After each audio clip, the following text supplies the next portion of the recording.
하나님께서 오늘 이 복된 주일에 주시는 말씀입니다. 요한복음 13장입니다. 1절에서 15절까지 말씀입니다. 제가 받들어 말씀을 읽겠습니다. 6월절 전에 예수께서 자기가 세상을 떠나 아버지께로 돌아가실 때가 이른 줄 아시고 세상에 있는 자기 사람들을 사랑하시되 끝까지 사랑하시니라. 마귀가 벌써 시몬의 아들 가롯 유다의 마음에 예수를 팔려는 생각을 넣었더라. 저녁 먹는 중 예수는 아버지께서 모든 것을 자기 손에 맡기신 것과 또 자기가 하나님께로부터 오셨다가 하나님께로 돌아가실 것을 아시고 저녁 잡수시던 자리에서 일어나 겉옷을 벗고 수건을 가져다가 허리에 두르시고 이에 대하여 물을 떠서 제자들의 발을 씻으시고 그 두르신 수건으로 닦기를 시작하여 시몬 베드로에게 이르시되 시몬 베드로에게 이르시니 베드로가 이르되 주여 주께서 내 발을 씻으시나이까? 예수께서 대답하여 이르시되 내가 하는 것을 네가 지금은 알지 못하나 이후에는 알리라. 베드로가 이르되 내 발을 절대로 씻지 못하시리이다. 예수께서 대답하시되 내가 너를 씻어주지 아니하면 네가 나와 상관이 없느니라. 시몬 베드로가 이르되 주여 내 발뿐만 아니라 손과 머리도 씻어 주옵소서. 예수께서 이르시되 이미 목욕한 자는 발밖에 쓸 필요가 없느니라. 온 몸이 깨끗하니라. 너희가 깨끗하나 다는 아니니라 하시니 이런 자기를 팔자가 누구인지 아심이라. 그러므로 다는 깨끗하지 아니하다 하시니라. 그들의 발을 씻으신 후에 옷을 입으시고 다시 앉아 그들에게 이르시되 내가 너희에게 행한 것을 너희가 아느냐? 너희가 나를 선생이라 또는 주라 하니 너희 말이 옳도다. 내가 그러하다. 내가 주와 또는 선생이 되어 너희 발을 씻었으니 너희도 서로 발을 씻어주는 것이 옳으니라. 내가 너희에게 행한 것 같이 너희도 행하게 하려 하여 본을 보여노라. 아멘. 벌써 올 한 해가 다 갔습니다. 오늘은 2024년 마지막 주일입니다. 이 마지막이라는 단어가 붙으면은 지나온 날들을 한 번씩 돌아보게 됩니다. 여러분 지난 한 주간 어떻게 지내셨습니까? 지난 한 주간 긴박한 계엄 사태의 상황에서 우리가 막 빠져나오고 있는데 아직 그 문제가 종결이 되지 않아서 웃을 일이 별로 없는 그런 시간을 아마도 보냈을 것입니다. 그래서 많은 국민들이 과거에 경험했던 계엄 사태의 트라우마가 다시 떠올라서 많이 잠들지 못하고 힘들어하는 분들이 많습니다. 이렇게 웃음이 사라진 이런 상황 속에서 제가 우연히 한 신부님의 시국 강연 영상을 보게 됐는데 보다가 제가 빵 터졌습니다. 한번 같이 보시겠습니다. 요한묵시록 12장에 이런 내용이 있습니다. 하늘에 큰 표징이 나타났습니다. 태양을 입고 발밑에 달을 두고 머리에 12개의 별로 된 관을 쓴 여인이 나타난 것입니다. 그 여인은 아기를 베고 있었는데 해산의 진통과 괴로움으로 울부짖고 있었습니다. 또 다른 표징이 하늘에 나타났습니다. 크고 붉은 용인데 머리가 7이고 뿔이 10이었으며 7머리에는 모두 작은 관을 쓰고 있었습니다. 그 용은 여인이 해산하기만 하면 아이를 삼켜버리려고 이제 막 해산하려는 그 여인 앞에 지켜 서 있었습니다. 이윽고 여인이 아들을 낳았습니다. 그 산의 아이는 쇠지팡이로 모든 민족들을 다스릴 분입니다. 그런데 여인의 아이가 하느님께로 그분의 어좌로 들어 올려졌습니다. 그때 하늘에서 전쟁이 벌어졌습니다. 미카엘과 그의 천사들이 용과 싸운 것입니다. 용과 그의 부하들도 맞서 싸웠지만 당해내지 못하여 하늘에는 더 이상 그들을 위한 자리가 없었습니다. 그리하여 그 큰 용, 그 옛날의 뱀, 악마라고도 하고 사탄이라고도 하는 자, 온 세계를 속이던 그 자가 떨어졌습니다. 그가 땅으로 떨어졌습니다. 그의 부하들도 그와 함께 떨어졌습니다. 용은 자기가 땅으로 떨어진 것을 알고 그 사내 아이를 낳은 여인을 쫓아갔습니다. 그 뱀은 여인의 뒤에다 강물 같은 물을 입에서 뿜어내어 여인을 휩쓸어 버리려고 하였습니다. 그러나 땅이 여인을 도왔습니다. 땅은 입을 열어 용이 입에서 뿜어낸 강물을 마셔버렸습니다. 그러자 용은 여인 때문에 분개하여 여인의 나머지 후손들 곧 하느님의 계명을 지키며 예수님의 증언을 간직하고 있는 이들과 싸우려고 그곳을 떠나갔습니다. 그리고 용은 바닷가 모래 위에 자리를 잡았습니다. 묵시록의 이 사악한 용이 자리 잡은 곳, 그곳을 우리는 용산이라 부릅니다.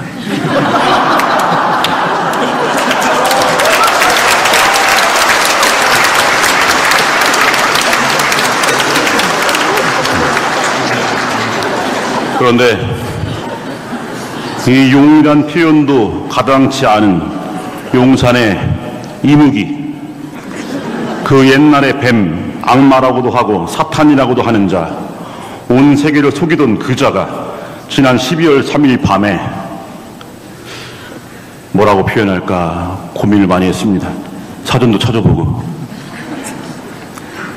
지랄 발광을 하였습니다.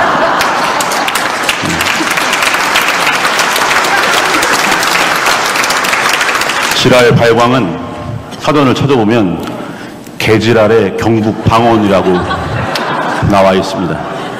경상북도의 방언이라는 건 처음 알았습니다. 2024년 대명천지의 비상계엄이라니, 처음에 가짜뉴스인 줄 알았어요. 맞아요. 예. 아니면 무슨 TV에서 무슨 영화 해주나? 뭐 이런. 사실 그것은 비상계엄을 가장한 친위 쿠데타요, 나라의 주인인 국민을 향한 반란이었습니다. 하지만 온 국민이 황당함과 분노와 두려움과 수치심 속에서 잠 못 이루던 그 밤, 용산 이무기의 지랄 발광은 열일체 치고 달려와서 국회를 둘러싼 시민들의 용기와 국민을 향해 총뿌리를 들이대라는 패륜적 명령에 적극적일 수 없었던 계엄군 병사의 양심과 뜬 눈으로 밤을 지새우며 두 손 모아 기도했던 온 국민의 염원이 만나서 몇 시간 만에 끝이 났습니다.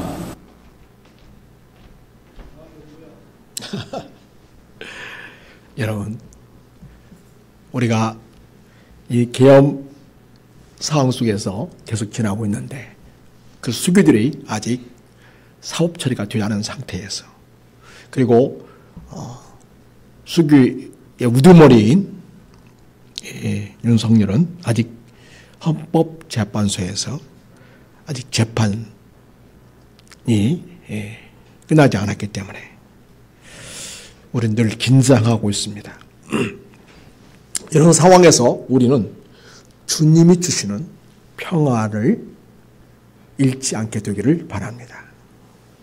자, 오늘 우리는 한 해를 마감하는 마지막 주일에 오늘 한번 생각을 해봅니다.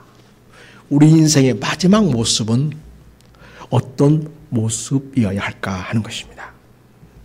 아니, 하나님 앞에 가게 될, 하나님 앞에 서게 될 우리는 어떤 삶을 살아야 하는 것인가를 깊이 있게 고민할 수 있어야겠습니다.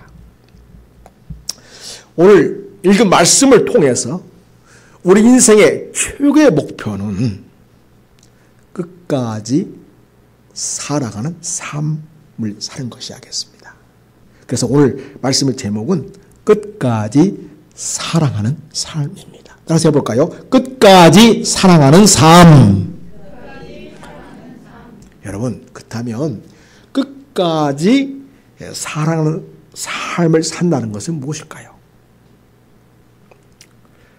이것은 예수님이 자기 사람들을 끝까지 사랑하신 것을 본받는 삶을 사는 것을 말합니다. 여러분 1절 끝에 보면 세상에 있는 자기 사람들을 사랑하시되 끝까지 사랑하시니라. 여러분, 우리 주님은 인생의 마지막 시간을 지금 보내는 중입니다. 삶을 마감하는 자로서 예수님의 삶은 절실했습니다.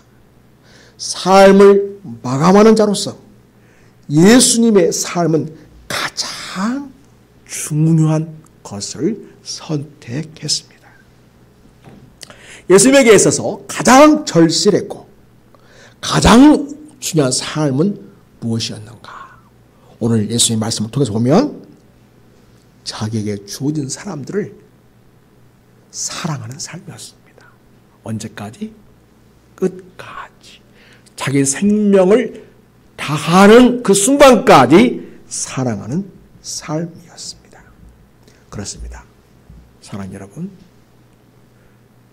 우리는 이 예수님을 본받아서 우리의 생명이 끝나는 그 순간까지 우리에게 주어진 사람들을 사랑하는 삶을 살아가는 것이 예수님을 본받는 삶이요, 진정으로 사랑하는 삶을 사는 것이 되겠습니다. 또 여러분, 두 번째로 끝까지 사랑하는 삶을 산다는 것은요, 예수님이 아버지께로 돌아가실 때가 이른 것을 아셨던 것처럼 우리도 언젠가 하나님 아버지께로 돌아갈 날이 있다는 것을 알고 그것을 마음에 새기고 사는 것입니다. 그렇기 때문에 사랑하는 삶을 사는 것입니다. 자, 여러분 1절 한번 볼까요? 1절 말씀을 보여주세요. 자, 6절 전에 예수께서 자기가 세상을 떠나, 여기서부터 같이 읽겠습니다. 시작. 아버지께로 돌아가실 때가 이른 줄 아시고, 그랬죠? 그러니까 아버지께로 돌아가실 때가 있다는 것을 아시는 예수님께서는 어떤 삶을 사셨는가? 자기 사람들을 사랑하시되 끝까지 사랑하시니라. 이렇게 말씀하신 걸 보게 됩니다. 그렇습니다, 여러분. 우리는 이 땅에서 천년 만년 사는 자들이 아닙니다. 잠시 머물다가 하나님 아버지께로 돌아가야 할 자들입니다. 윤석열이가 과거에 검찰총장 할 때 이런 말을 했어요. 5년밖에 안 되는 그러한 대통령 직무 기간을 지내면서 그 뭘 천년만년 지낼 것처럼 그렇게 하는지 모르겠다. 그러면서 대통령에 대해서 언젠가는 끝날 그 권력을 마치 영원히 그 권력을 가진 것처럼 행사하는 것에 대해서 비난을 했습니다. 그랬던 사람이 자기가 이 땅에서 대통령직을 천년 만년 왕처럼 가질 수 있는 것처럼 그렇게 시도하려고 계엄령을 선포하고 사람들을 그렇게 힘들게 하는 것을 보게 됩니다. 여러분, 우리는 언젠가 하나님 아버지께 돌아가야 하는 존재라는 것을 안다면 우리 인생이 얼마나 짧은 것인가. 그리고 우리는 그 짧은 인생을 어떻게 살아야 할 것인가. 그런 진지한 고민 속에서 그래, 우리 주님이 하시던 것처럼 끝까지 사랑하는 삶을 살아야겠구나. 그러한 결심이 여러분 안에 서게 되기를 바랍니다.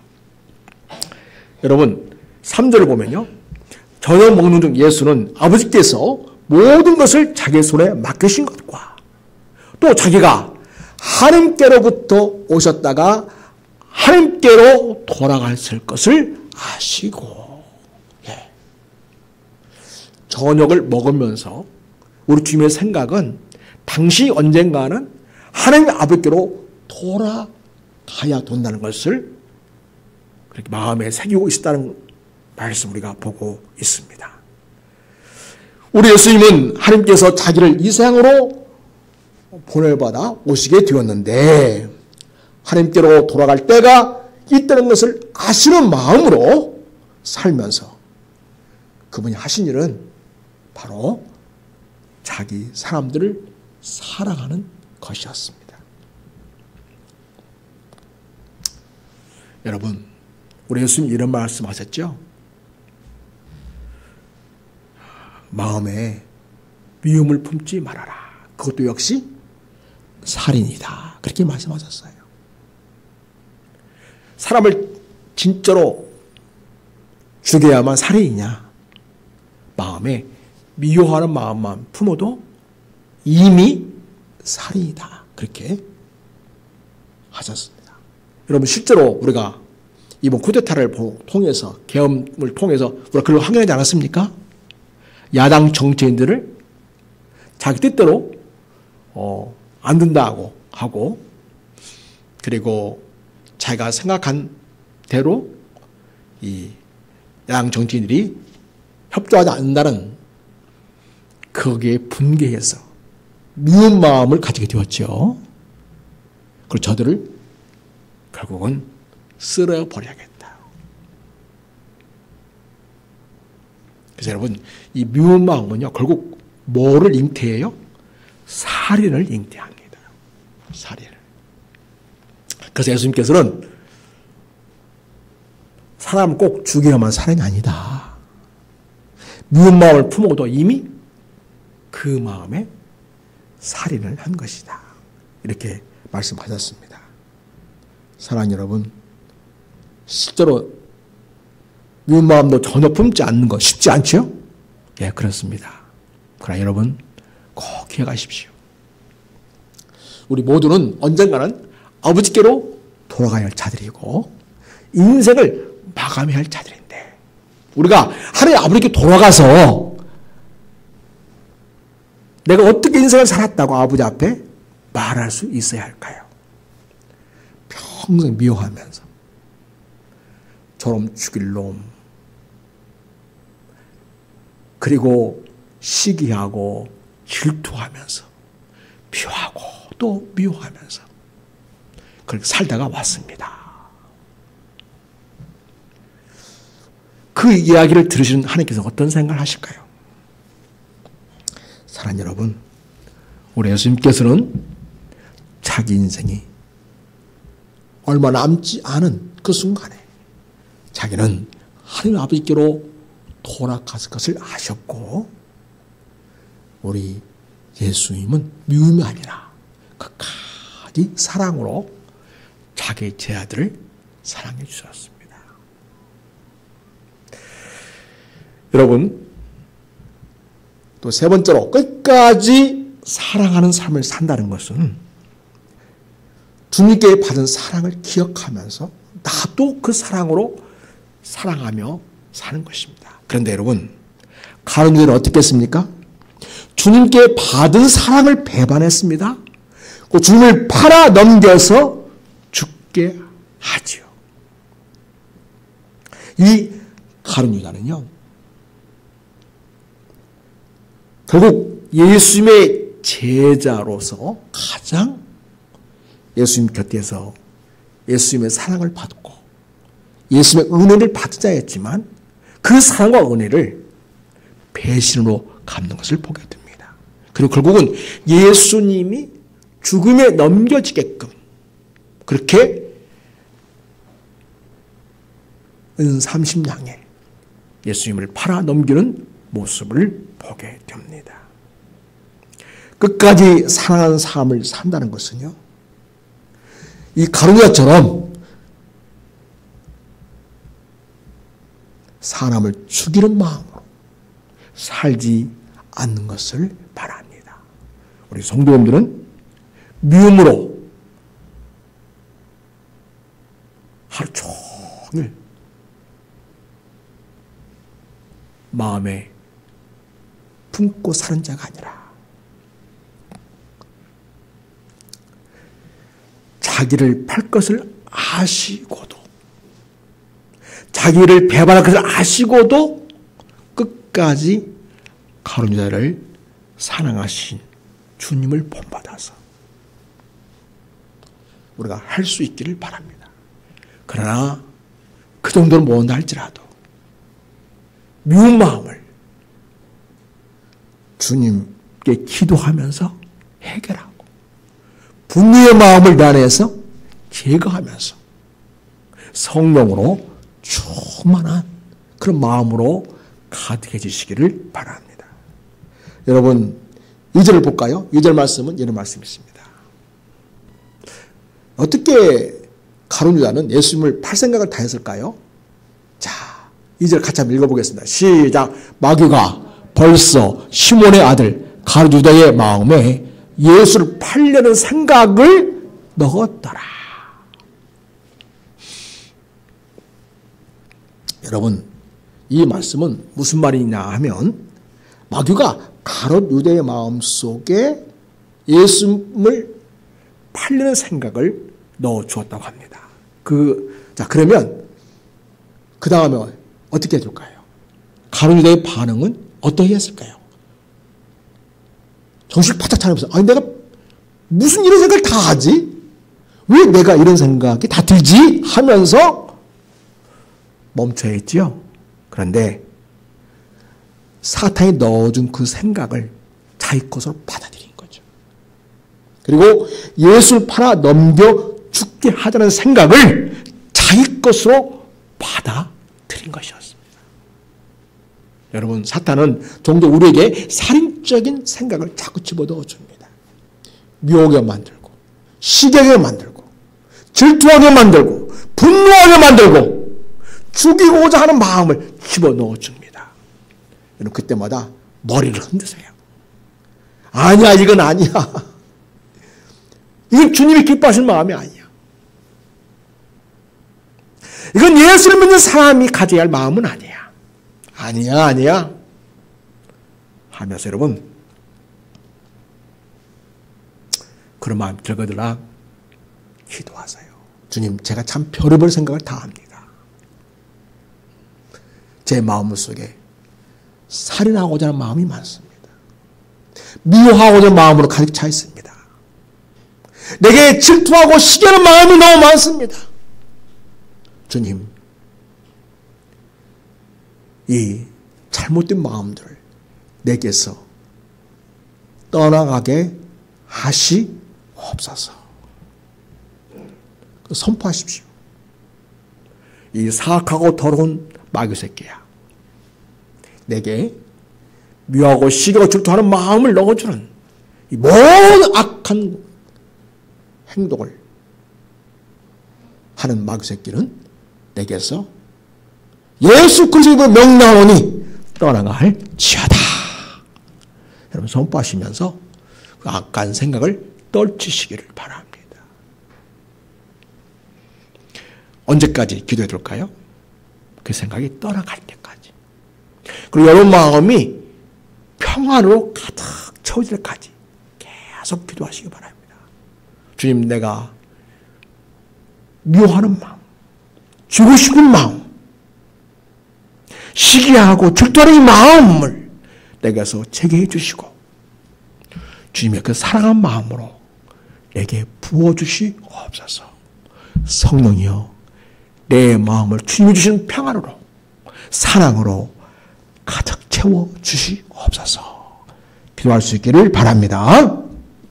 가론 자는 예수님 팔 생각을 거부해야 했습니다.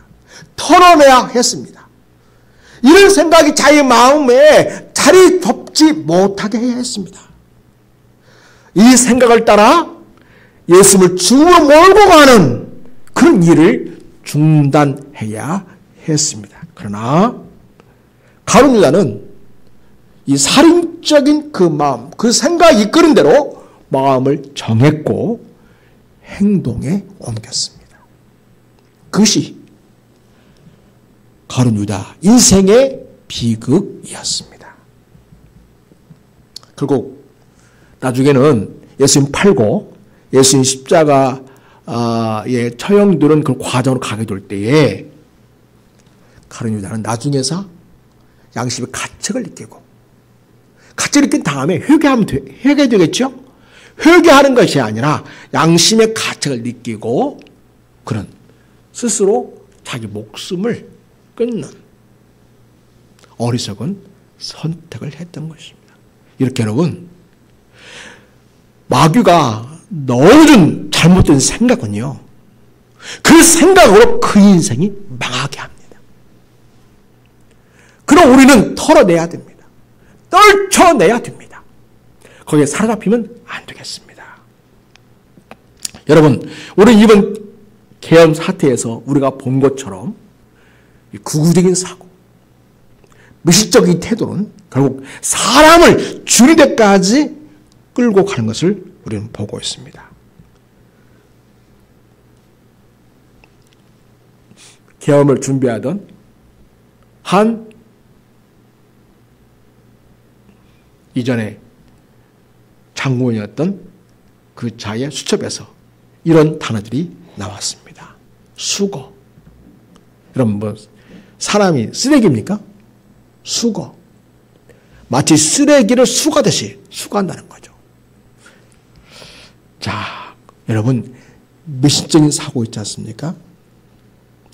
미식적인 사고나 구구적 사고는요 사람을 적대시하고요 자기에게 도움되지 않으면 심지어는 죽여서라도 자기 욕망, 자기 욕구를 충족시키기 위해서 일을 저지른 것을 보게 됩니다. 자, 여러분 미신에 사로잡힌 한 장군의 그런 모습을 보겠습니다. 보여주세요.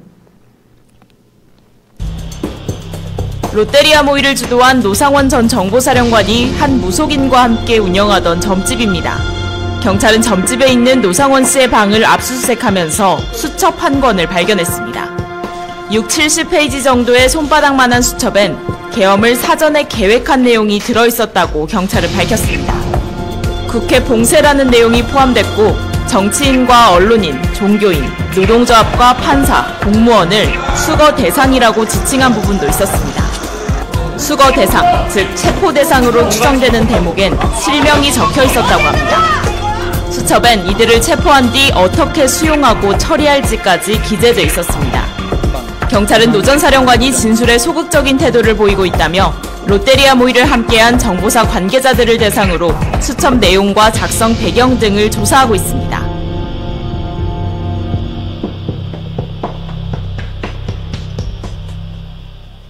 여러분, 이 미신에 빠진 사람들은 오직 자기 이익과 야망을 위해서 살아가는 자들입니다. 거기에는 윤리가 없습니다. 사랑이 없습니다. 생명을 귀히 여기지 않습니다.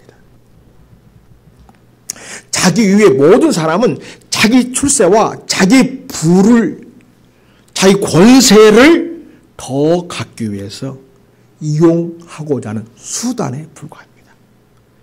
사람을 인격적으로 보지 않습니다. 자기 야망과 목적을 위한 수단으로 보고 마치 쓰레기 처리하듯이 수거. 자기 마음에 안 든다고 사람을 수고의 대상으로 보는 그런 데까지 생각이 미치고 실제 그것을 행동으로 옮기는 것을 보게 됩니다. 자기의 방해된다고 하면 기꺼이 해하거나 죽일 생각까지 하는 것을 보게 됩니다. 우리 예수님이 이런 말씀 하셨습니다. 요한복음 10장 10절 말씀을 보겠습니다. 자, 같이 읽겠습니다. 시작. 도둑이 오는 것은, 크게 시작. 도둑이 오는 것은 도둑질하고 죽이고 멸망시키는 것뿐이요 내가 온 것은 양으로 생명을 얻게 하고 더 풍성히 얻게 하는 것이라. 여기 도둑은, 여기서 도둑은 마귀입니다. 마귀. 여러분, 마귀가 우리에게 악한 생각을 집어넣고 살인적인 생각을 집어넣는데요, 결국 내 인생을 도둑질하기 위해서 그렇게 하는 것입니다. 내 인생 망하게 하려고 마귀는 우리에게 이런 미움과 살인적인 생각을 집어넣어 주는 것입니다. 계속 말씀을 띄워주세요. 그래서 여러분, 도둑이 오는 것은 도둑질했는데 마귀는요, 결국 유다에게 예수님을 죽이는 일에 협조하는 그런 생각을 가지고 예수님을 나중에 팔게 됩니다. 잘못된 선택을 하게 합니다. 그리고 여러분, 유다는 그 마귀가 넣어준 생각으로 그 인생이 비극적인 삶으로 마감하게 되는데요, 마귀는 결국 이 가룟 유다를 자살로 끝나게 했습니다. 그러니까 도둑인 거예요. 마귀는 도둑 새끼예요. 내 인생을 도둑질합니다. 내 인생을 도둑질합니다. 그러니까 이 마귀가 우리에게 넣어주는 생각을 우리는 과감히 거부해야 됩니다. 여러분, 그러나 예수님은 어떤 분이십니까? 자, 요한복음 10장 10절 다시 보여주세요. 자, 중간 이후에 내가 온 것은부터 크게 읽습니다. 시작. 내가 온 것은 양으로 생명을 얻게 하고 더 풍성히 얻게 하는 것이라. 예. 그래서 여러분, 미신과 또 구적인 생각들과 이런 모든 것들은요, 결국 우리 인생을 도둑질하는 마귀짓입니다. 그리고 우리는 예수님이 이 땅에 오신 그 귀한 뜻을 우리는 알아야겠습니다. 내가 온 것은, 예수님이 오신 것은 양으로 우리로 하여금 생명을 얻게 하기 위한 것이다. 이 생명은요, 단순히 우리가 심장이 뛰고 살아있는 걸 말한 게 아니라 하나님과의 인격적인 아름다운 사랑의 관계, 생명의 관계를 누리는 것이 바로 생명입니다. 하나님과 영적인 연합과 관계를 누리며 살아가는 삶이 생명입니다. 이것은 예수님을 나의 주님으로, 예수님을 나의 구원자로 예수님을 영접할 때, 모셔드릴 때 우리에게 생명이 주어지게 됩니다. 그때부터 하나님과 관계가 생기고, 그래서 하나님 안에서 풍성한 생명을 누리며 살게 됩니다. 결코 죽음도 죽일 수 없는 영원한 생명을 누리게 됩니다.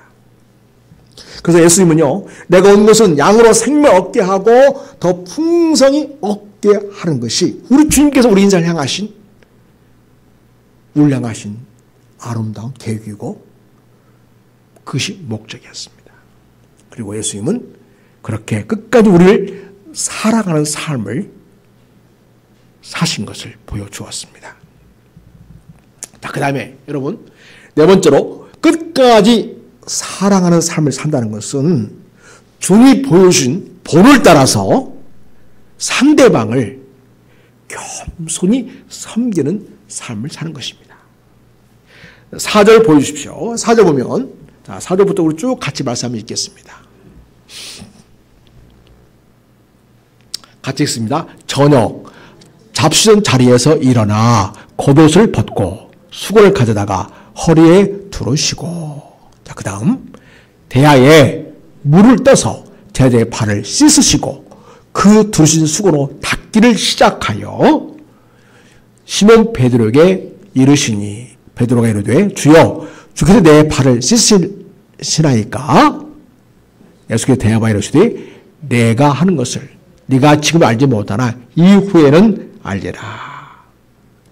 네, 여러분, 누군가의 발을 써주는 행위는 지금 이 시대에는 너무나 아름답고 정말 사랑스러운 모습, 헌신적인 모습 아닙니까? 여러분, 그런데 그 당시에 이 발을 써주는 일이라는 것은 뭐냐면요, 그 집안의 종들이 있지 않습니까? 집안의 종들도 나름대로 계급이 있어요. 그죠?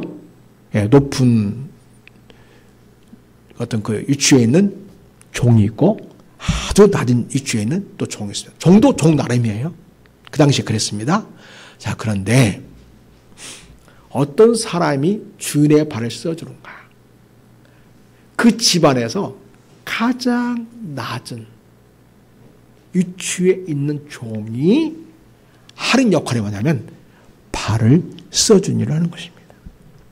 그렇다면 예수님은 어떤 선택을 제자들에게 보여준 거예요?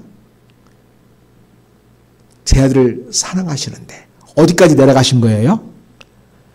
가장 낮은 종의 모습, 가장 낮은 노예와 같은 그런 자리에까지 내려가셔서 제자들을 사랑하시고 그 발을 씻어주는 것이었습니다.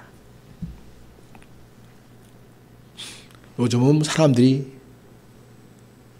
그 대중가요 가사처럼 내가 제일 잘 나가, 그렇게 말하면서 자기가 최고라고 자기를 사람들에게 그렇게 광고하는 그런 시대를 살아가고 있지 않습니까?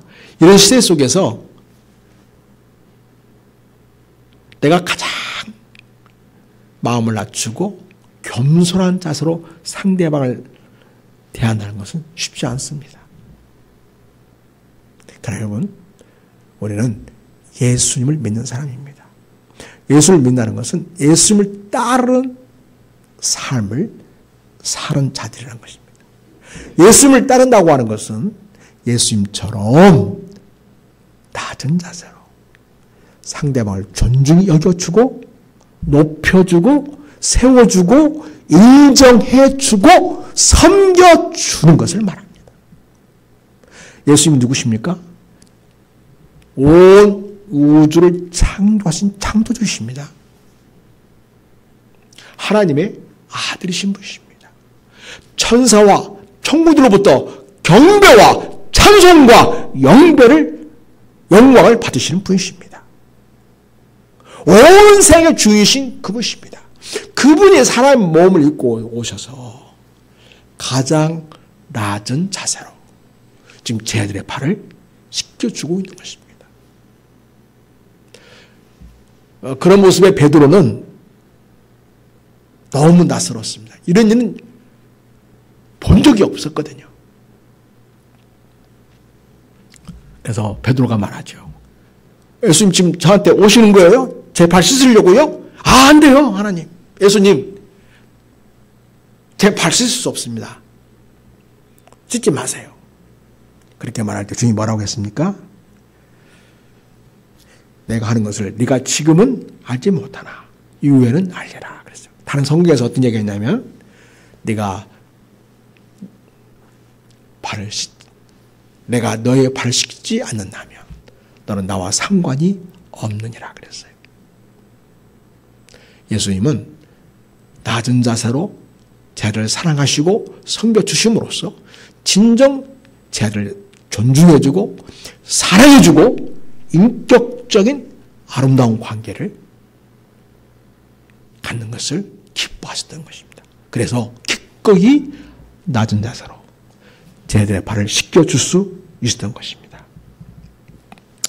자, 14절 15절을 보겠습니다. 이렇게 보여주신 예수님께서는요, 우리에게 이렇게 말씀하십니다. 자, 시작. 내가 주와 또는 선생이 되어 너의 발을 씻었으니 너희도 서로 발을 씻어주는 것이 옳으니라. 그 다음 내가 너에게 행한 것 같이 너희도 행하게 하려 하여 본을 보였노라. 내가 시범을 너에게 보여주었다. 이렇게 서로를 사랑하며 사는 것이라는 것을 알게 하려고 했다. 이렇게 말씀하고 있습니다. 성도 여러분,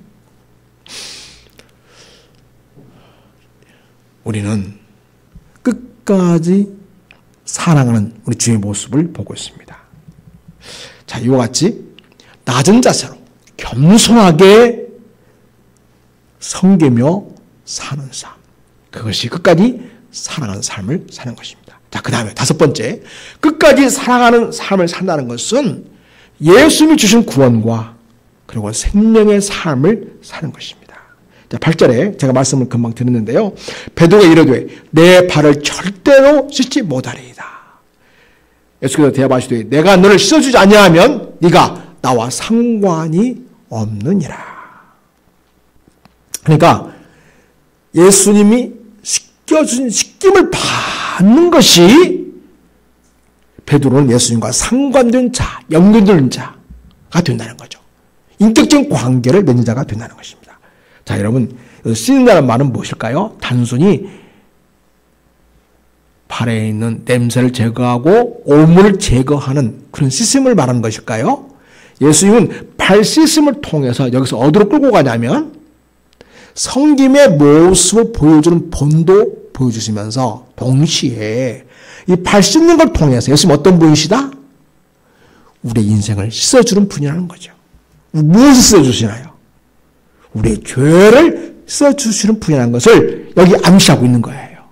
그러니까 만약에 베드로야, 네가 나한테 씻음을 받지 않는다면, 네가 나를 통해서 죄 씻음을 받지 않는다면 너는 나와 상관이 없는 자지.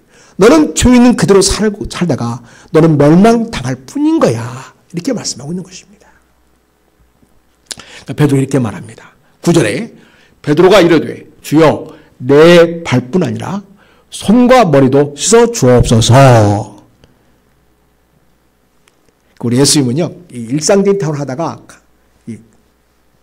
영적인 비약을 통해서 더 높은 진리의 차원으로 끌어가는 거거든요. 이제 베드로는 여전히 발 씻는 것에 머물러 있는 거예요. 그냥 물로 발 씻는 거에 머물러 있는 거죠. 우리 예수님은 그 발 씻는 걸 통해서 어디로 끌고 가고 있어요? 우리가 예수님을 통해서 죄성을 받고 하나님의 거룩한 자녀로 거듭나는 것, 새로워지는 것을 이제 말씀하고 있는데 그걸 바짝바짝 못 따라가고 있는 거죠. 예수님이 말한 거죠. 10절에 예수께서 이르시되 이미 몰고 한 자는, 이미 예수님을 주로 영접한 자는 발밖에 쓸 필요가 없네라. 일상 속에서 지는 죄에 대해서 계속적으로 주님께 용서를 구하고 주님으로부터 씻음 받을 필요가 있다는 거죠. 온몸이 깨끗하니라. 너희가 깨끗하나 다는 아니니라. 제 아들이 거의 12명이 있지 않습니까? 다는 아니다 했는데 지금 누가 여기에 해당될까요? 지금 예수님을 팔려는 생각을 가진 제자가 있지 않습니까? 그러니까 예수님이 아무리 사랑해도 자기 생각을 고쳐먹지 않고 여전히 마귀가 주는 생각에 사로잡힌 자는 예수님과 상관없이 사는 자이고 상관없는 인생을 살다가 멸망하는 것이지요. 11절에 보면 이런 자기를 팔 자가 누구인지 아심이라. 예수님은 다 알고 있는 거죠. 가룟유다가 자기를 팔 것을 다 알고 있죠. 그렇지만 인격적으로 끝까지 존중하시면서 그 발도 씻어주시고 지금 함께 그 자리에서 내치지 않고 함께 있는 것을 보게 됩니다. 자, 12절 보겠습니다. 그들의 발을 씻은 후에 옷을 입으시고 다시 앉아 그들에게 이르시되 내가 너에게 행한 것을 너희가 아느냐? 잘 보았지? 이 말이에요. 너희가 나를 선생이라고 하고 또 주라고 말하지? 그래, 옳은 말이야. 그래, 내가 너희의 선생이고 주이지. 그렇다면 네가 정말 그렇게 나를 생각한다면, 네가 정말 나를 그렇게 믿는다면 너도 내가 너희를 섬겨준 것처럼, 내가 너희를 끝까지 사랑한 것처럼 너도 끝까지 사랑하고 섬기는 삶을 살아가기를 바란다. 그런 뜻으로 말씀해 주시고 있습니다. 자, 여러분, 다섯 번째로, 자, 끝까지 사랑하는 삶을 산다는 것은요, 제 아들이 보존되고 하나가 되길 위해 기도하신 것처럼 예수님이 그렇게 해주셨죠. 기도했었습니다. 하나님, 저들을 보존하여 주시옵소서. 저들이 하나가 되게 하여 주시옵소서. 라고 기도하신 것처럼 우리도 서로를 위해 보존되길 축복하고 하나가 되는 삶을 사는 것을 말합니다. 자, 이 말씀은 로마서 17장으로 가서 보겠습니다. 17장 말씀 보여주세요. 자, 쭉 같이 읽겠습니다. 앞에 보시고 크게 읽겠습니다. 나는 생에 더 있지 아니하오나 그들은 생에 있사옵고 나는 아버지께로 가옵나니 걸어가신 아버지여 내게 주신 아버지의 이름으로 그들을 보존해 주십시오.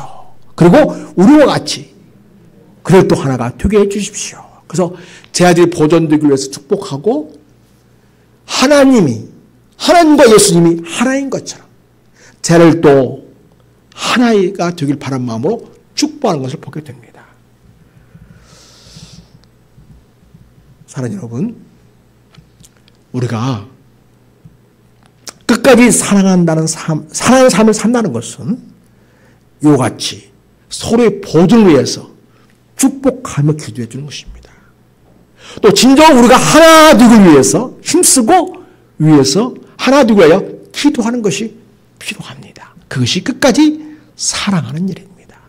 사랑하는 여러분, 우리 성도들은 이렇게 하심으로써 주님 하셨던 것처럼 끝까지 사랑하는 삶을 이루어내는 우리 주님의 제자들이 다 되시기를 예수님의 이름으로 부탁을 드립니다. 하나님 아버지, 어려운 시대를 살아가는 저희들 끝까지 우리 주님께서 제 아들을 사랑하신 것처럼 그렇게 우리도 이 땅에서 끝까지 사랑하며 살아갈 수 있기를 원합니다. 예수님이여, 우리에게 성령의 충만함 주시고 은혜를 부어주셔서 사랑할 수 있게 하여 주시옵시고 주님의 본을 따라 살아갈 수 있게 하여 주시기를 원하고 나이다. 하나님 아버지, 오늘 예수님의 그 끝까지 사랑하는 삶의 본을 제가 보았습니다. 우리도 끝까지 사는 삶을 살기 위하여 예수님이 자기 삶을 사랑하신 것처럼 그 예수님을 본받는 삶이 되기를 원합니다. 우리가 끝까지 사는 삶을 살기 위하여 예수님이 아버지께로 돌아갈 때를 아시고 그 돌아갈 것을 마음에 새기고 살면서 사랑하며 살았던 삶을 본받게 해주시기 원하옵나이다. 하나님 아버지, 가룟유다는 주님의 사랑과 은혜를 배반하고 예수를 팔아넘겼습니다. 마귀가 넣어준 죽이려는 생각을 자기 생각으로 결국 갖고 말았습니다. 그 인생은 결국 스스로의 목숨을 끊는 그러한 비극적인 인생으로 끝나고 마는 것을 보게 됩니다. 아버지가 절대로 이러한 생각을, 이러한 마음을 우리 것으로 받아들이지 않는 우리가 되게 해주시고 우리에게 사랑의 마음으로 가득 채워주시기 원하옵나이다. 하나님 아버지,